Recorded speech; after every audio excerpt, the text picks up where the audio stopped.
I secretly married the business tycoon, Evan. He's all about rules and restraint, while I'm all glam and charm. Our married life was surprisingly harmonious. Then, at my sister's welcome party, I caught Evan sneaking glances at her 4 times. That's when it hit me. When a man truly loves a woman, he can't hide that intense affection. I left a divorce agreement and slipped away from London overnight. 2 years later, I ran into Evan while holding my mixed-race baby girl. That night, he cornered me outside my apartment door. Wendy, I checked out that foreign guy you were seeing. He's not as tall, not as built, not as big as me. Why not give us another shot? Let's have a daughter together. She'd definitely be prettier than your mixed one. After secretly marrying Evan, I'd often tell my bestie that I was living well. At work, he's all business suits and seriousness, unsmiling and distant. He's got this cold, restrained vibe, and that face of his is just flawless. There were times when he kissed me in a suit, and my knees would go weak. But in the company, my role was just his little secretary by his side. Evan is incredibly strict about keeping work and personal life separate. So, with hundreds of eyes watching, no one could figure out our secret romance. And when he's formally criticizing me at work, I sometimes forget he's my husband. After a reprimand, feeling all wronged, I was about to leave with the crowd when Evan stopped me. Wendy, stay a moment. Everyone gave me looks of pity before sneaking away quickly. Standing in front of Evan's desk, I felt a little miffed. $8 a month, and I still had to put up with this. Evan, you needed me for something? Evan closed his pen and set aside his gold-rimmed glasses. Then, he looked at me. Wendy, come here. I glanced at him, wanting to refuse out of pride, but once my eyes landed on his face, I couldn't look away. Maybe it was the intense workload tiring him out. Leaning back in his chair, his usually upright posture was now a bit relaxed. His suit was open, revealing a deep gray shirt wrapped around a lean waist. My mind involuntarily wandered to colorful thoughts. Ultimately, I could only picture the shameful scenes of last night. Mad at me? Evan asked, seeing me standing still. You were mean to me earlier. I glared at him, but most of my frustration had already faded. Walking closer and sitting on his lap,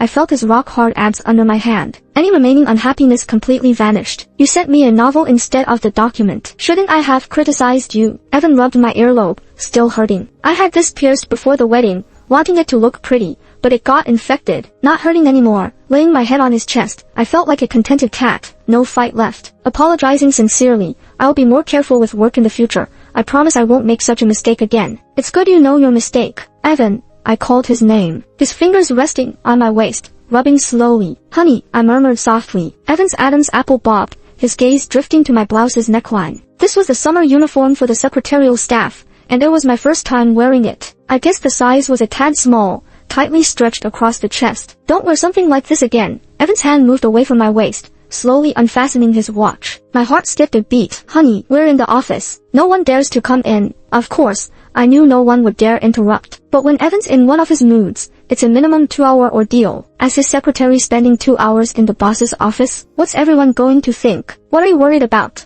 Evan set his watch aside and started unbuttoning his shirt. I couldn't help but swallow, unable to look away from his muscles. They'll think the worst. Like what? Evan quickly pulled out his shirt tail, grabbing my hand to place on his belt buckle. Wendy, help me out here. While my brain wanted to refuse, my hands expertly undid his belt. Then I eagerly reached for his hard-toned abs. They might say I'm seducing my boss. So what if I'm having an affair with my secretary? I couldn't help but blush, my heart racing. The novel I accidentally sent Evan was about a boss having an affair with his secretary. Evan, how do I even leave later? Then don't leave. But there are no condoms here. We could get pregnant. Wendy, it's about time we had a kid. Do you want one? Yeah, he nodded, as he adjusted my position on his lap. Wendy, look down. Obediently, I looked down, and Evan's face was perfect as he leaned back to kiss me. From this angle, he looked achingly handsome. When he kissed me, all defenses crumbled instantly. If I truly got pregnant and had a baby who looked like Evan, it'd be both beautiful and smart. He kissed me dizzy till my mind spun. Evan seemed overly energetic today. Wendy, midway, while kissing my collarbone, he hoarsely asked, what's your plan for seducing me? Wide-eyed, I wondered if he was getting too into the act. Not confessing, suddenly, a crisp sound echoed. I whimpered as pain shot through me, but couldn't help going along with it. Evan, I want a raise. Really? How much? 20,000? I hesitantly suggested. Don't they say men are most agreeable in bed? If he's in a good mood, he might just give me a 20,000 raise. Evan moved more intensely. Wendy, you've got quite the appetite. I squirmed, hooking my arms around his neck, teasing. Of course, how else could I handle having you? When I walked out of Evan's office, 3 hours had passed. He was already eagerly getting back to work, full of energy. On the other hand, I felt completely drained, and my face showed I couldn't care less about life at the moment. The other secretaries at the office looked at me with sympathetic eyes. Hey Wendy, did Evan give you a hard time? Look at you. There's no spark left in your eyes. Poor thing. But really, Evan is so ruthless. You're such a beauty. How could he be so harsh? I couldn't help but curse Evan silently in my mind. But then I thought about how he, under my influence, had graciously tidied up his messy office. He even hugged me and helped me take a bath. I couldn't help but forgive him this time around. Right before clocking out, I got a call from my mom. My sister was coming back from abroad, and my parents wanted me and Evan to join them for dinner to welcome her home. After I hung up, I immediately texted Evan. To be honest, my relationship with my parents is SOSO, but my sister and I have always been close. She was recovering overseas and couldn't attend my wedding, which really upset me at the time. I even cried about it. I adore her, Evan. She's very gentle and sensitive, so please, don't give her the cold shoulder and make her sad. Evan took a moment before replying, I know. After work, I went to the parking lot as usual to wait for him. Once in the car, Evan unexpectedly said, meeting your sister for the first time, shouldn't we get her a gift? Great idea. We can stop by somewhere on the way and pick something out. Evan and I ended up choosing a stunning Australian white pearl necklace. My sister loves pearls. They look great on her fair skin and match her elegant vibe perfectly. Thrilled with our selection, I couldn't help but sigh. Unlike me, standing next to her just makes me look so tacky. Evan glanced at me with his usual calm demeanor. Everyone has their strengths. Don't underestimate yourself. Evan, I glared at him, frustrated. Other than in bed, he's terrible at flattering people. We were a bit late because of the gift shopping. By the time we arrived, everyone was already there. As soon as we pushed the door open, my sister stood up with teary eyes. Wendy. She hugged me, then slowly turned her gaze toward Evan, smiling softly and beautifully. Is this Mr. Evan? Sis, just call him Evan. And Evan, this is my sister, Winnie. I eagerly made the introductions, looking happily at two of the people I care about most. Evan looked at Winnie for quite a while before gently speaking, hello. My sister seemed surprised, almost like she was about to cry. There was something odd about the atmosphere, but I couldn't quite pinpoint what it was. My mom eventually broke the ice with a smile. The food's almost ready. Let's have dinner. I sat next to Evan. Coming from a privileged background, he had impeccable table manners, but tonight, he spilled the soup twice and seemed distracted. I noticed his mind wandering but didn't understand why until his gaze kept drifting back to my sister. Maybe it was a woman's intuition making me feel uneasy, so I couldn't help but glance at my sister. She avoided my gaze and softly lowered her head. That night, back home, I finally asked Evan, you seem to look at Winnie several times tonight. Do you know each other from before? Evan glanced at me. Just classmates. I felt a strange shiver inside and was about to ask more when his phone rang. As he answered, Evan's face grew serious. Okay, got it. I'll head out now. Wendy, go to sleep first. No need to wait up for me tonight. As he put on his suit to leave, I couldn't help but ask, Evan, it's late. What's so important? He buttoned up, walked over, and gave me a quick kiss. It's urgent. Get some rest. Don't go. Okay, I want you to stay with me. I hugged him tightly around the waist. Seeing me act cute, Evan couldn't help but smile, but he still gently pushed me away. Wendy, be good. I'll be back soon. Evan, I said softly. He stopped at the door and looked back at me. Maybe it was the soft light in the room, but his gaze felt so warm and comforting. I smiled at him. Drive safely. Don't make me worry. Okay, he replied. I'm going. Sleep well. After saying that, I lay down. Soon, the lights were completely off and I heard the soft sound of the door closing. His footsteps gradually faded into the night until everything was silent. I tried to close my eyes and sleep, but with Evan not around, I felt listless. Usually, he'd either be clinging to me or I'd already be asleep in his arms by now. It was rare for him to go out this late at night. My thoughts started to wander, so I decided to scroll through Twitter on my phone for a while. That's when I found a post from Winnie, made just an hour ago. It showed the necklace Evan and I picked out earlier, alongside an old school photo. The caption read, recalling past times. I clicked on the photo, immediately recognizing Evan standing in the center. They were all in college back then, in their youthful prime. Winnie, dressed in a white dress, looked so pure and innocent. Evan's smile was bright and dazzling. In the years since we got married, I had never seen him look that happy. My heart ached almost unbearably. After a while, I reluctantly logged off Instagram. Marrying Evan always felt like my lucky break. Growing up, my parents were always cold and indifferent toward me. Even so, I came out okay, went to college, found a decent job, and the guy I long admired suddenly proposed to me. Looking back now, it all felt like a dream, a bit too good to be true. Winnie once told me that she had dated someone in college, someone from a good family. But because of her medical issues, she couldn't have kids, and his family disapproved. Eventually, when Winnie went abroad, they broke up. So, was that guy Evan? The phone rang out of nowhere, cutting off my daydreaming. I quickly answered, thinking it was Evan, and I blurted out, Evan, but it was Winnie's gentle voice on the line. Wendy, is Evan home? He just went out. I sniffled and couldn't help it. My voice was shaky. Wendy, I wasn't feeling well earlier. Mom wanted to ask Evan if he knows a doctor. Suddenly, everything around me got quieter. It started as a hunch, but now it felt like a clear answer. Evan rushed out because Winnie wasn't feeling well. Wendy, are you crying? Don't overthink it. I won't take him from you, no matter what. I don't even remember how the call ended. I can't recall what else Winnie said. Later, I somehow drifted off to sleep, only to be woken by noise in the bedroom. Evan was back, packing his bags. Did I wake you? He stopped and came to the bed, tried to lean down and kiss me like usual. I pushed him away. Evan looked a bit startled. Wendy, where are you going? A last-minute business trip. Flying to Switzerland. I'll be back in 5 days at the latest. Are you going alone? Evan laughed. A few assistants and some execs are going too. Work stuff. Of course. Evan touched my face. Be good at home and wait for me. Oh, and do you want a gift? I didn't let him finish, just hugged him tightly. He didn't smell of anything strange, just that familiar light aftershave scent. It eased my anxious heart a bit. What's up? Evan kissed my face again. You're quite the charmer today. Can I come with you this time? Not this time, the schedule's too tight. Alright then. I have something to tell you when you get back. Evan glanced at his watch. Wendy, get some more sleep. I need to head out. I watched him close his suitcase and leave the room. Lying back in bed,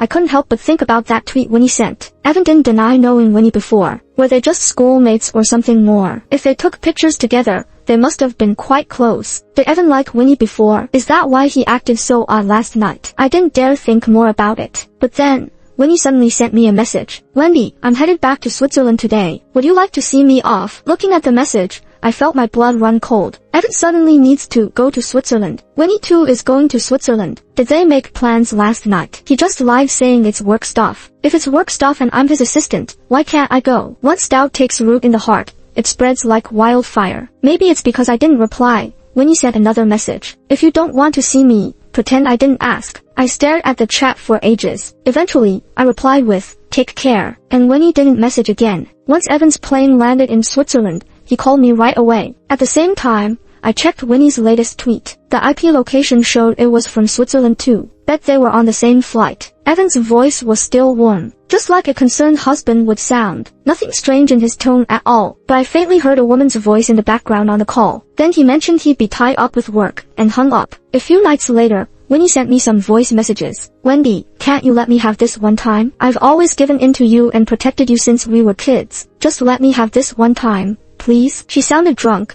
with tears catching in her voice. I replied, dumbfounded, let you what? Exactly. After a long wait, she sent another, Wendy, I'm sorry. Sorry for what? I didn't want to imagine what drama of lost and found love was unfolding in Switzerland, yet still tortured myself, texting Evan on Instagram, what are you up to? Wendy, hold on for a bit, I'm busy. I didn't reply back. When I woke from a blurry sleep, Evan had called with a video. I called him back. Evan's voice sounded as calm as usual. I couldn't hold back anymore, suddenly erupting. Evan, am I some fool to you? Is lying to me this fun? I want a divorce. As soon as you get back from Switzerland, we're getting a divorce. Wendy, what's going on? Before he could finish, I hung up hard. Evan immediately called me back. I stubbornly ignored it and blocked all his contacts. That night, I sat by the bed, staring at the large wedding photo over the headboard. Sat there for ages, remembering how I used to joke with my best friend, saying if there's not enough love, then give me plenty of money. I loved Evan a lot, but if he's got someone else in his heart,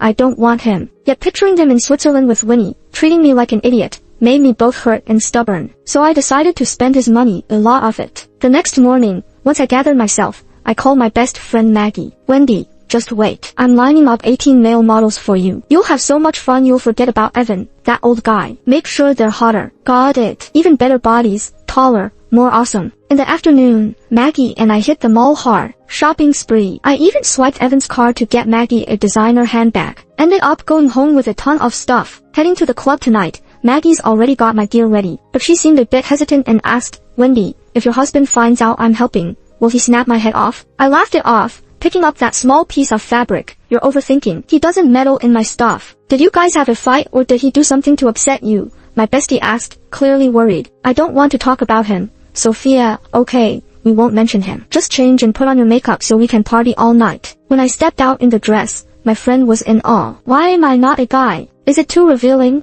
I tugged at the deep V neckline, feeling a bit self-conscious. "You're doing humanity a favor," she teased, urging me to hurry up with my makeup. "Hurry up, girl. We need to see you rocking it tonight." On our way to the club, I borrowed her phone. We've known each other for years, and she also has my sister's Instagram. Sometimes, people just like to torture themselves. I stared at my sister's profile for a long while and finally clicked it. Her Instagram was set to show posts from the last month. The latest one was from last week, not the one from that night. She must have deleted it after talking to me, but none of that mattered anymore. I couldn't help but recall Evan's look at her. There was a lot of contained emotions in his eyes, more hurtful than direct stares. Whatever. I handed the phone back to my friend. Things that are snatched away just don't feel right. I felt a bit better, but there was still a heavy feeling inside. So even though I'm not much of a drinker, I downed quite a few more glasses than usual. They say alcohol can numb everything, but even drunk, my mind was all on Evan. These guys in front of me, none of them as tall as Evan, as handsome. None had his vibe,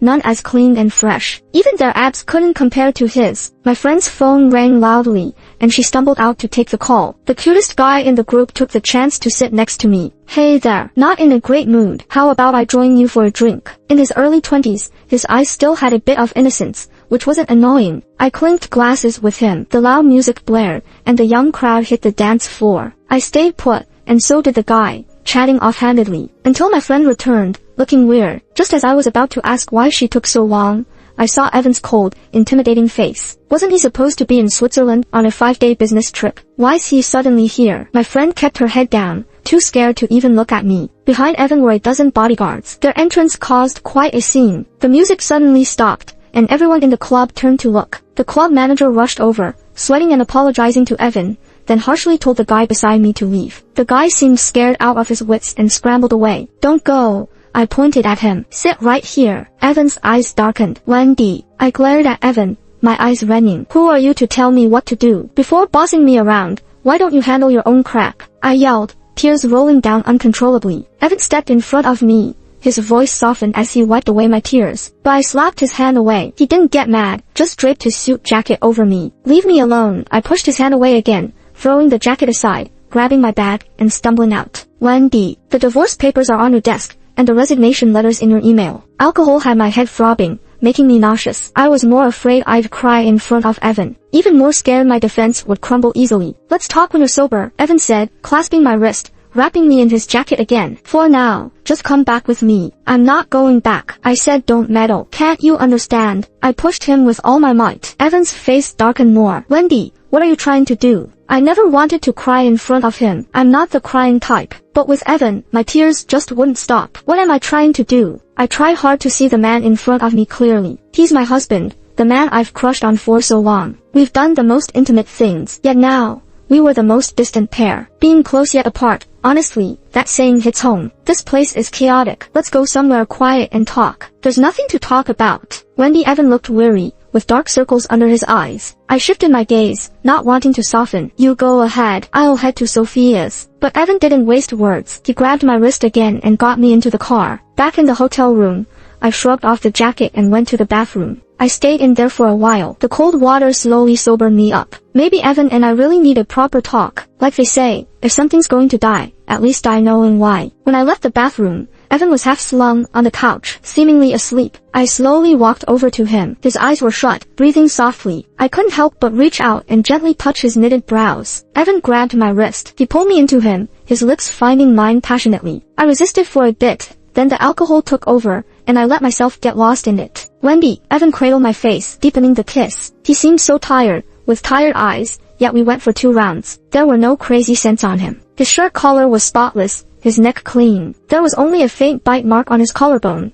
from when I bit him at the office. Tracing it with my fingers, I leaned down again and bit it hard. Evan winced but didn't push me away, just held me tighter. When it was all over, the night was deep. Neither Evan nor I was feeling sleepy at all. We just finished being intimate as a couple. It seemed like we didn't even know how to bring up arguing or settling scores. "Wendy, why do you suddenly want a divorce?" Evan looked at me with his eyes downcast. In the dim light, his gaze held a touch of inexplicable self-mockery. "Is it because of the man you had a crush on? Because he came back for you, right?" Evan only just found out that Wendy had a crush during college. That man was so amazing. She never dared to confess her feelings to him. Even in the most private of spaces, she only left vague notes. She never mentioned his name. If it weren't for reading Wendy's diary with his own eyes, he wouldn't have believed it. After all, they were really happy after getting married. But those real, aching, youthful secrets, those burning yet hidden affections that were only released through her pen, they pierced his heart. I looked at Evan. We were so close, yet so far apart, as if we could never truly touch. I thought he cared about me,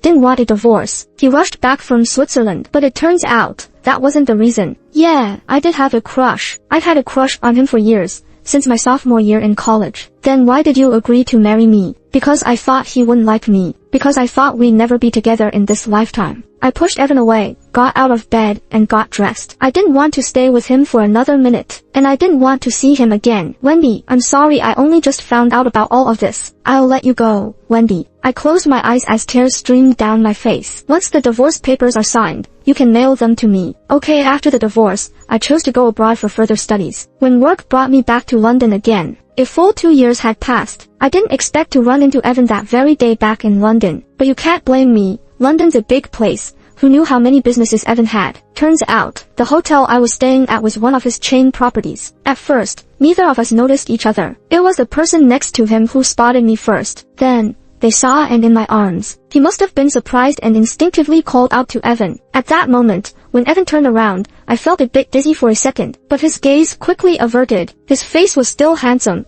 but he'd become more stern and distant. When I carried him into the elevator, I vaguely heard him say, "Let's go, out of sight, out of mind." It was Evan's voice, calm and emotionless. That night, there was heavy snowfall in London and wasn't quite used to the weather. It was too cold outside and warm but dry indoors, so she ate a whole box of fruit. Around 8 or 9 p.m., she started feeling unwell. I called the front desk for a thermometer. Sure enough, she had a fever. I changed her clothes, packed up, and took her downstairs to the hospital. But just as we got out of the elevator, we ran into Evan in the lobby. He looked at me, then at Anne. "Is she not feeling well?" I nodded anxiously. "Got a fever." Evan didn't say anything, just reached out and took the limp end from my arms. "It's snowing. Hard to get a cab. I'll take you to the hospital," and whimpered and cried from discomfort, so I didn't think too much about it. I just let him carry Anne out to get the car. Once at the hospital, chaos unfolded. Anne was burning up, calling out for her mom as she held my hand tight. "Anne, sweetie, it'll be okay soon. Be good, the fever will break after the shot." I felt heartbroken, thinking about her unreliable dad, and got angry again. He was busy hanging out with his wife back home, leaving the kid to me, her godmother. If Anne wasn't so sweet and cute, I wouldn't play the fool for her dad. "Where's her dad?" "Off gallivanting." I didn't even look up. Evan frowned at me. "Wendy." I snapped back to attention, about to explain, but Anne started crying again. No choice but to keep soothing her. Evan got up and left. Actually, Anne doesn't have a real mom. Her dad used a surrogate agency abroad. Her dad likes men, specifically Asian men. So Anne's a mixed-race beauty. Black hair, blue eyes, stunningly pretty. By the time Anne's fever completely broke, it was already very late. Seeing her peacefully asleep finally put my mind at ease. But as soon as I stepped out of the room, Evan caught my wrist and pinned me to the wall. "Wendy, I checked out that foreign guy. He's pretty average. Not as tall, not as strong or manly as me. Why not give us another shot?" Evan was being somewhat tactful. Anne's dad was not just not as tall or strong. He was more like a delicate, pretty yet frail girl. If we have a daughter, she'd definitely be cuter than that mixed little girl. Evan's intense gaze was fixed on me. He was towering, more commanding than ever after these 2 years. I was a bit dazed, remembering the past. Actually, after we got married, life was quite carefree and shameless. Sometimes I could hardly believe it, that I once had such a history with the stern and serious Evan. "How do you know we'd have a daughter? Besides, your parents might want a son more, right? Their family does have mountains of wealth waiting to be inherited. I don't have any bias against boys or girls,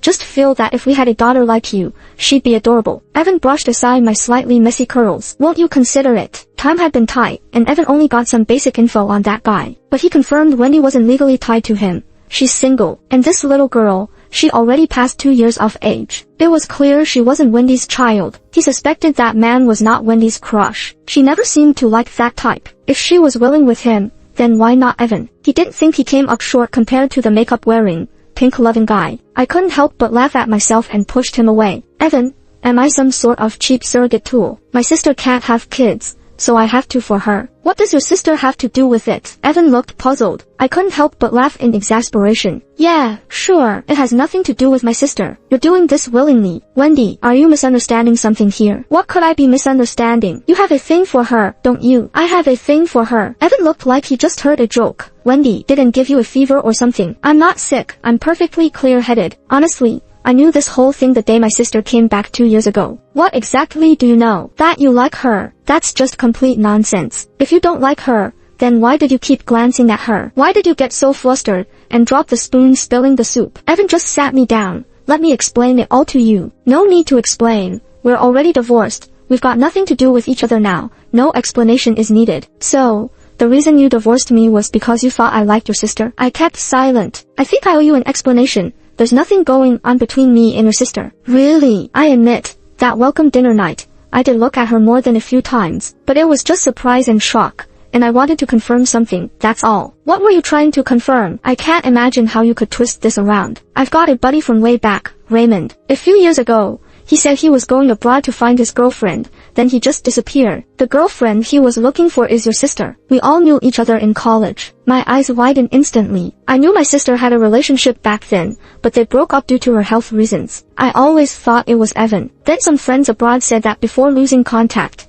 Raymond had a massive argument with your sister. After that, Raymond drove away from her place and the trail went cold. The cops never had any lead. Do they suspect it had something to do with my sister? Evan nodded. Some friends and I had our suspicions. Later, Raymond's family hired people to investigate. Your sister is seriously ill. She spends half the year in the hospital. It's impossible for her to do anything. I was just classmates with your sister in college. It's been years since we last saw each other. So when we met again that night, I was surprised and unconsciously observed her a bit more. And about dropping the spoon, spilling soup, seeing your sister reminded me of Raymond. Evan's face was filled with both pain and hesitation, not knowing Raymond's fate waited on his friends too. Evan, do you also think it involves my sister? I can't believe she could be mixed in with something like that. Wendy, actually back then your sister confessed to me, but I didn't feel that way about her, so I turned her down. About half a year later, she and Raymond got together. Because of my relationship with Raymond, I never mentioned her confession, not even to Raymond. Evan, I grabbed his sleeve tightly. 2 years ago, the welcome dinner night, after you came home you left again saying you had something urgent. Did you go to see my sister? Evan thought for a second and shook his head. No. How could I possibly meet her in secret? It was Raymond's mom who reached out. They got a strange call and suspected it might be linked to Raymond, so they asked for my help. Why didn't you tell me then? Because Raymond's parents publicly said he immigrated abroad. They didn't want rumors spreading, so I kept this from you all along. Suddenly it all clicked. That night, my sister tricked me into thinking Evan went to see her. Everything since then was guiding me, consciously or unconsciously, to think that way. I always trusted her, never questioning because of my guilt and reliance on her from our youth. But why did she do this to me? Still holding on to feelings for Evan, still liking him? Then why get with Raymond? A few days later, and got discharged from the hospital. Evan was supposed to take us back to the hotel, but suddenly got a call from Raymond's mom. She was emotional, claiming Raymond called her, and she was certain it was his voice. Evan wasted no time, notified some close friends, and rushed over to their house. Just as he left, my sister called me. She just got back in the country,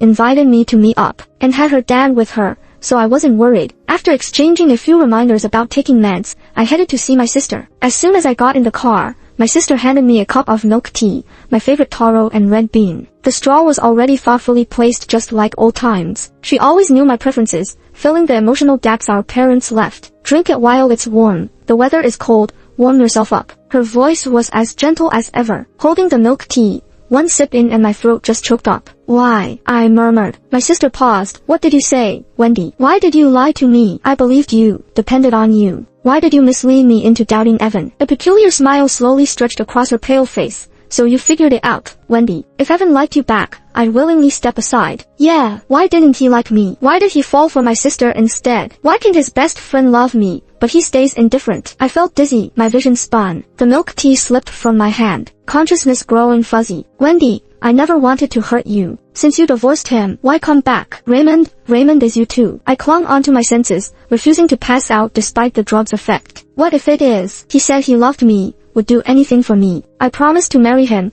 just wanted to fulfill a wish before the wedding. I just wanted one last night with the man I loved, but Raymond wouldn't let me. I've never seen this side of Winnie before. She never loses her temper or her cool, always gentle and beautiful. But now, she's got this twisted, crazed look, like she's lost it. Why do you get to live a healthy life and have everything I dream of? Wendy, do you have any idea how jealous I am of you? Do you know how it drives me crazy just thinking about my sister sharing a bed every night with the man I love? I met him first. Everyone liked me better, said I was more outstanding, so why did he choose you over me? Is it just because I'm not healthy and can't have kids? Wendy, I don't care who marries him. as long as it's not you. Don't call me your sister. We're not even related by blood. Mom and Dad only adopted you because they were afraid I might die. But unfortunately, I didn't. Winnie glanced at me with a smile on her face. But now, you're going to die, Wendy. What are you going to do? Winnie didn't answer. She started the car, driving through the snow, moving forward. But this time, unlike years ago when she sent Raymond to that terrible place, she couldn't sell me into that hell. After Evan told me everything at the hospital, I was on guard. Before heading out today, I texted Evan. While Winnie was driving and meeting with others, Evan, along with the police, stopped her. She lost it, crazily hit the gas, and aimed the car at Evans. I thought I was going to die right there. But as we were about to collide, maybe out of instinct, Winnie slammed on the brakes. Evan and I got minor injuries, but Winnie was hurt pretty bad. While she was in the emergency room, Evan and I got patched up. We exchanged a look, both in a bit of a daze. When my head hit, a bunch of broken bits of info flooded my brain. It wasn't until just now that I managed to piece everything together. Turns out we all live in a novel. And this novel is the same one I accidentally sent to Evan. That's why it's been such a strange ride, all because of a silly misunderstanding. Evan and I got divorced. In the novel's plot, Evan and I would keep misunderstanding each other for 100 chapters or so. Only after many twists and turns would we reunite and have a happy ending, and Winnie would have a tragic end. But now, the plot has taken a wild turn. Seeing Evan's expression now, it's not hard to tell he knows this bizarre,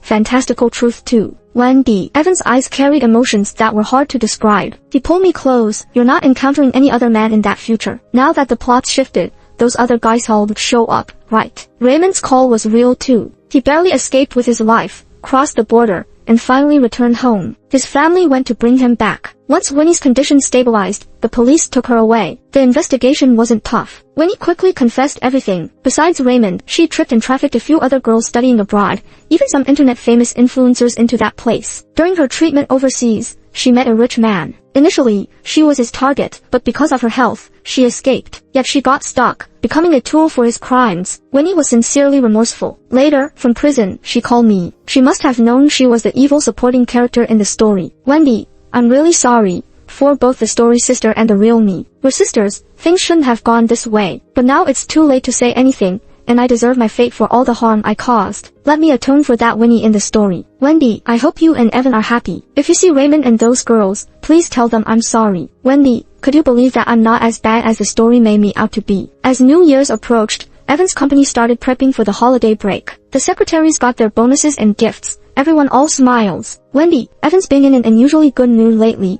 Any idea why? Yeah, you wouldn't believe how tough these last 2 years have been. Lucky you were on sick leave, or you'd have been in trouble. Evan's temper was that bad recently. Worse than bad, it was downright terrible. We all thought he was off, probably from not having a girlfriend or something. The chatter stopped suddenly. I looked up in surprise to see Evan standing outside the office. Everyone went quiet, too scared to breathe. Wendy, come to my office. Evan said it all serious like work matters, then turned back, heading towards his office. The others gave me sympathetic looks. I had no choice but to follow. Wendy, watch your step. Don't let Evan punish you again. Yeah, he's been picking on you a lot lately. Though, since he's been in a good mood recently, maybe he'll let you off easy. I remember the look on Wendy's face coming out of Evan's office before, looking so beaten down. Blushing furiously, I hurried out, grumbling about Evan. I pushed open his office door, seeing him behind the desk. Evan, he motioned me over. I approached, scowling. Evan, you can't keep doing this. He broke into an uncharacteristic cheeky grin. Can't I? Will you let me?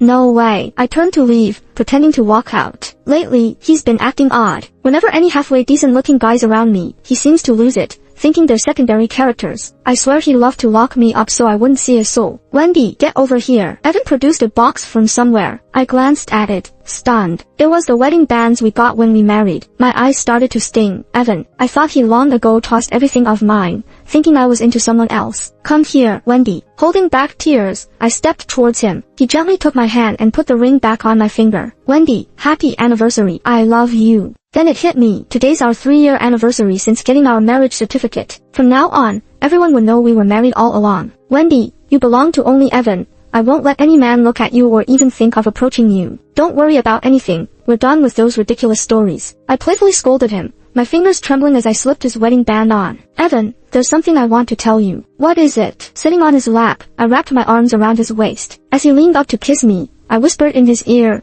Evan, the person I secretly loved in my diary, it's always been you. I've only ever loved you, then, now, and always.